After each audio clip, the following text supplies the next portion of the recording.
Today is a very, very special episode. I'm going to share something with you that only very, very few friends of mine, very close friends of mine, know about, and some relatives, not all of them. And this story is a true story. And when I get into it, I want you to keep an open mind. This has no religious background whatsoever. I'm not trying to, push some form of agenda here or anything like that. I'm just telling you the way this story unfolded. It is the story of Archangel Gabriel and me. You heard me correct, okay? Welcome to Unlimited You. My name is Nondas, and I help people around the world through the mastery of energy. If you would like to receive some positive energy yourselves, just simply say energy. Now, before I get into the details, a little time back, and I'm talking about a few years way back, we had, my wife and I, we had a restaurant. And as we were operating this restaurant, we were having some financial difficulties back in the day. And what happened was we were struggling quite a bit. There was a lot of family turmoil, not between us, but between my family, my immediate family, I should say. And also, keep in mind, I'm going to say this because this is important as well. My sister, which I was very, very close to, was diagnosed with breast cancer, and she was literally in her, last days. So there was a lot going on. I couldn't really focus on business. I couldn't, my mind was not there.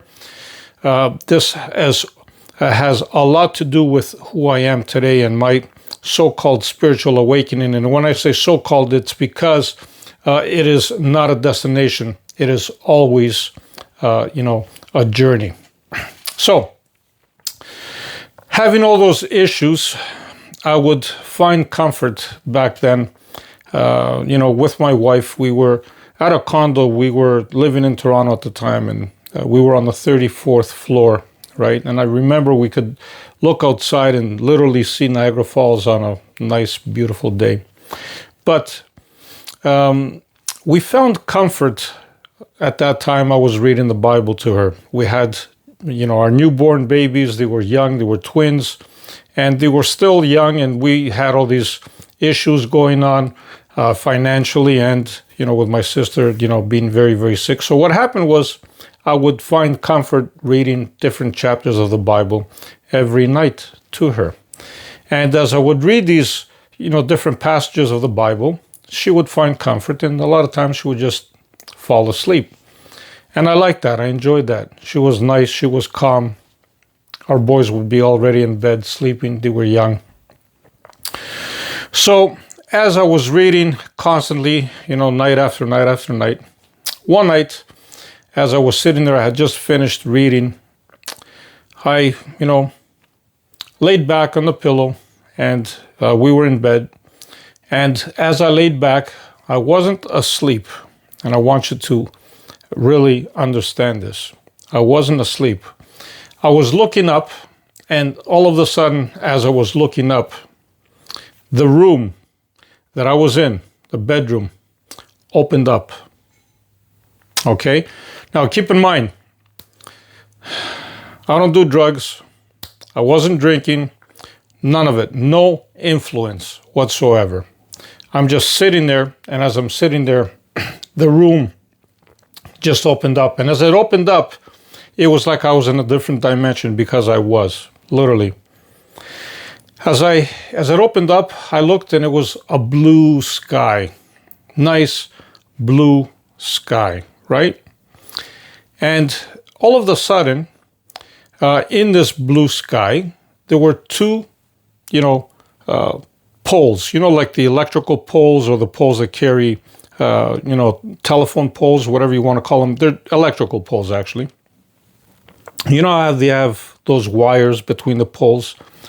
I remember looking through those wires and looking at the blue sky, and I noticed something. I noticed this group of pigeons, colorful, beautiful pigeons. Pigeons, by the way, are, just in case somebody wants to know, they're my favorite bird. Yes, I love pigeons from a very, very young age. I used to raise them actually when I was a kid back in Greece, and I would play with them. But anyway, I saw this group of pigeons just going round and round and round in circles and flying higher and higher and higher and higher.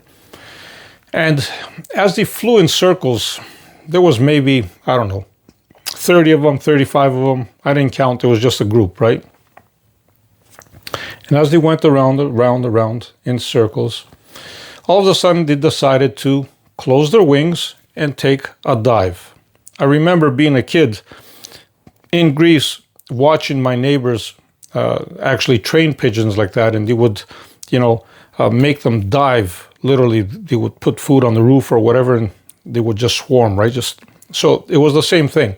I see these pigeons diving, and as I see them diving, I could hear their sound. I could hear they're just them ripping through the wind, just coming down, right?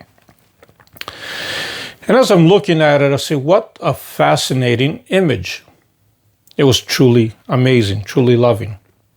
But as I was looking at their faces, all of a sudden, I see a human face with the pigeons coming down, right?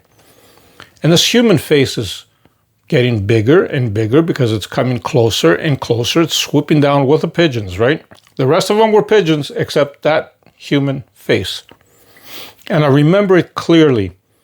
It was a beautiful, glowing face with dark, curly hair, right? As I see this,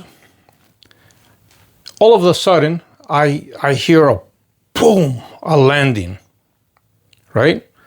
This being landed right where I was. Keep in mind, at this point, I'm in a different dimension. Literally, like I'm in a different reality because I wasn't in my room anymore. I was there, right? This being landed, and as it landed, it was when I say a very handsome looking young man, I wouldn't say he was past 22, 23, tops 25 max. That's it. Looking at him, right? He was dressed in like the ancient Greek or Roman clothes, if you remember what they used to wear, right? If you can check, you can Google it. And he had a set of beautiful white wings coming at the back of him and going all the way down to the ground, literally almost touching the ground. I remember his sandals. He was, barefoot, but he had the old, like Greek style sandals where it's just, the bottom of the sandal and the rest just wrap around your leg, right? And they wrapped around right up to his knees, literally. I have this emotion when I saw this being. I literally knew who he was. Don't ask me how. I didn't understand. I know now, but back then I couldn't understand. Where do I know this being from? I'm looking at him in awe, total awe, because of his presence. And I pointed at him and I said, Gabriel? That's all I said. It's like I've known him forever. My whole being knew who this entity was. Keep in mind now that, yes, we do have angels out there. We do have spirit guides. We do have our higher self. And sometimes, they can change forms and they can appear in any way they want to appear in order to connect with you, right? Even your higher self can connect with you. That's a different story, different topic. but I'm just telling you the story. It unfolded. Again, no religious background here, just the way it unfolded. So right away I said, Gabriel? And he turned around in a very authoritative way, actually. And he said, yes, I am Gabriel. That's it. The minute he said that, I had this intense feeling that just took all over my whole body. I just felt this enormous awe, this feeling. And I remember I kneeled down on one knee, like I just literally, you know how how they be knight, like the knights back in ancient England type of thing, like that. So I bowed down like on one knee, right? And as I bowed down, I put my head down, and all of a sudden,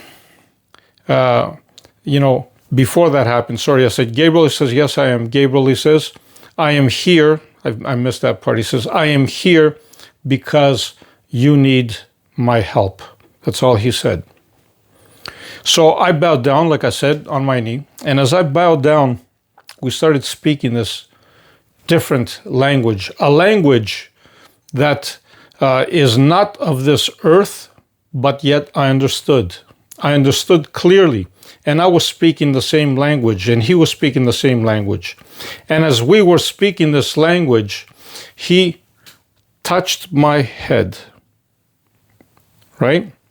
As he touched my head, I felt his hand going right down into my brain, like literally, it sank right into my head and into my brain.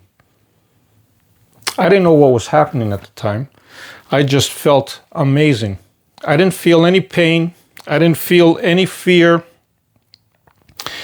I was in comfort. I was in awe.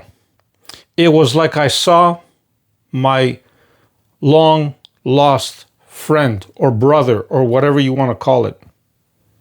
That is the feeling that I had. I was so connected with this being. And I knew this being. And I was speaking a different language with this being, which he revealed himself to me as Archangel Gabriel. Next thing you know, I hear a flopping of wings. Like, you know how you hear pigeon wings type of a thing? I just hear these wings flapping, right? And as I hear the wings flapping, I look up in the sky, and all of a sudden, I don't see him anymore. All I saw was a little feather, little white feather, just doing one of these and coming down towards me. And as this happened, all of a sudden, I'm back in my room, in my dimension. True story, folks. This is mind-blowing. I jump literally out of bed, and I know I wasn't sleeping, I wasn't dozing off. I was in a different dimension. I jump up, I look at my wife, and I literally grabbed her and I started shaking her. I said, "Hey, honey, did you see her? Did you see him? Did you see him? Wake up, wake up." I was so excited. My wife, she turned her head and she says, "What's wrong with you? What's going on? Like, see who?" I said, "You didn't see him?" She says, "See who?" I said, "Archangel Gabriel was here." And she's looking at me and says, "No, I didn't see him." And I got up and I started looking for the feather all around the place just to prove to her that he was there. I didn't find the feather because I quickly realized that I was back in a different dimension again. Right? Right away, I remember I grabbed some, frankincense and stuff like that, like the Greek stuff, and I started, going around the whole room with it. And, in Greek we call it livani, right? And I felt so at awe, so amazing. First thing in the morning, what happened was after, we literally stayed up all night with my wife because I just couldn't go back to sleep. I couldn't believe what just happened. It was just mind-blowing to me. It was an experience that I've never had in my whole entire life. In the morning, I picked up the phone and I called one of our Greek Orthodox priests that was in Toronto that we had a very, very good relationship with. We had a good bond with him. I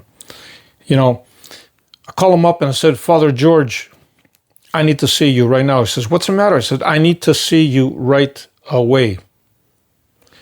Can I come by? He says, absolutely, come by my office. And I remember first thing in the morning, I just jumped in my car and I went to his office, which was at the Greek Orthodox Church, one of the Greek Orthodox churches in Toronto. And his office was right beside it, actually. I had to enter, through the church, a little door, and there was a secretary there. Says, what are you doing? I said, I got to speak to Father George. Says, okay, just have a seat. So I just sat there. And as I sat there, there was two full, big, handmade icons like the Greeks do, right? All the Orthodox churches actually do them. All hand painting, right? Full body. On one side, because that's how the church is. On one side, when you enter, you have Archangel Michael, and then on the other side, you have Archangel Gabriel, right? And I remember sitting in the seat.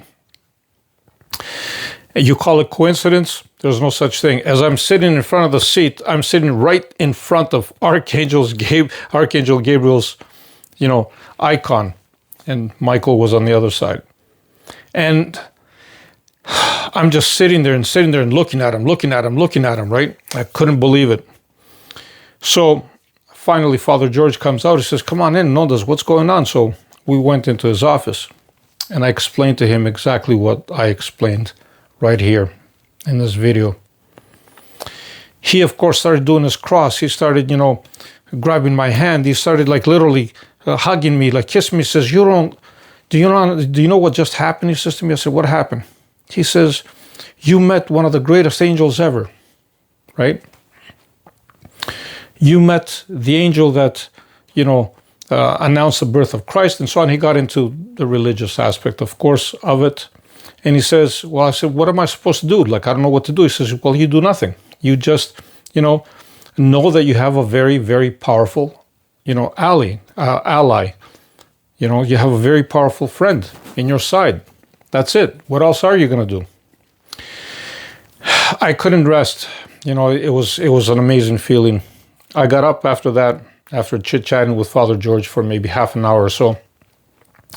And as I got up, I cracked a joke. I walked out and I'm looking at him. We walked right by that icon that I said, right? And I said, oh, by the way, he doesn't look like this. And he's looking at me and says, get out of here. He says, before I throw something at you, right? And I just walked out the door. But the next day we went back to the restaurant, of course, or I went back to the restaurant, and one of my close friends came by. And we were sitting down, and I always used to get into these talks with him over, different universal things that we enjoyed about the universe, about afterlife, about all kinds of stuff. I used to have long discussions with him, and I still do. He's one of my best friends. But anyway, as I was talking, I remember he said, well, you know what, Nondas? He says, you're never going to know. Maybe it's not something that is going to happen right now, but maybe it's something that will appear later on. Now I know what happened. You see, it took me years to figure this out. I didn't understand at that time. It took me years to understand.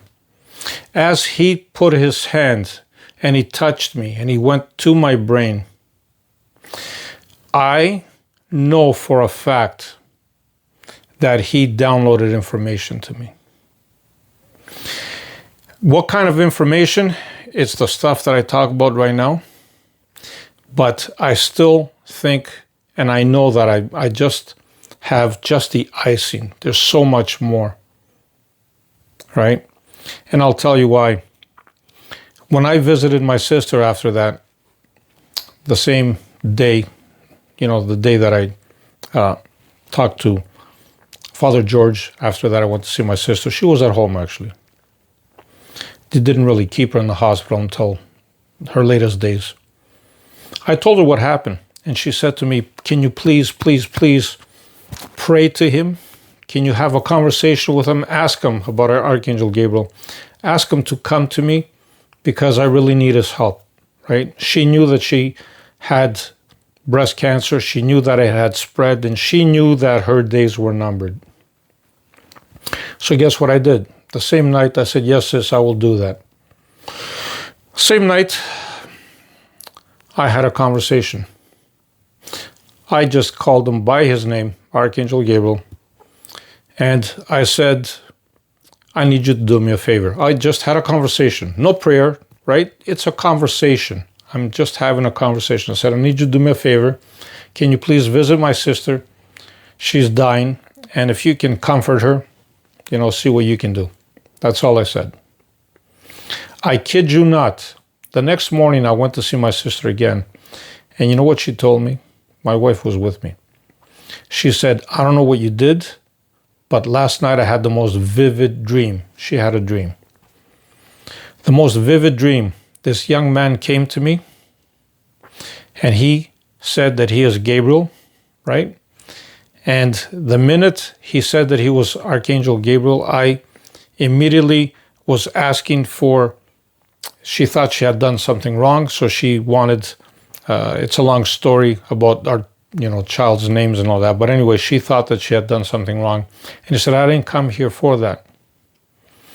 Because one of our sons, his name is actually Gabriel, the other one is Michael. And when we gave him those names, my family especially didn't like those names for whatever reason. He wanted to give my father's name. So that was a different story, and she was part of that. So that's why she said, my apologies. From now on, I'm going to call my godson, because she baptized him, I'm going to call him Gabriel. And he turned around and says, I didn't come here for that. I just came to see how you are. And he looked at her and says, how are you? Literally. And my sister was touched. She was moved. Literally moved. So he basically wanted to comfort her. He told her that everything was going to be okay. And he said to her that I'm going to be with you throughout your whole journey.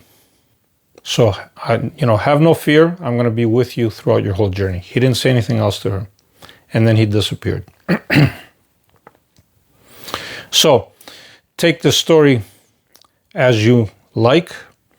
I'm here to tell you that, yes, your angels, your spirit guides, your higher self, they are always here to guide you and protect you. All you need to do is ask. How they appear to you, they will appear to you in ways that make you feel comfortable, in ways that will not shock you, right? But you are not alone. We are all connected. Regardless of what religion you're in, regardless of what, denomination of religion or anything like that you're in, or even if you have no religion, it doesn't matter. Your higher self or angels or, these special beings are there to help you and guide you. All you need to do is ask, and they are there. And on that note, I hope this brought some light to some of you. Remember, I haven't said this story to anybody, so I'm going to close off here. By the way, for those of you that are interested to know more about my wife, of course, we do have a channel besides Unlimited You and Unlimited Us, which, my energy channel. We have Unlimited Lifestyle as well. And that one, it's the two of us together. So if you want to know a little bit more about her and what we do, then you are more than welcome to go over there and check it out. So, love and light to all. No matter what you do, be the greatest you. Always shine bright. Leave me some comments, of course. I love you all. Thank you so much.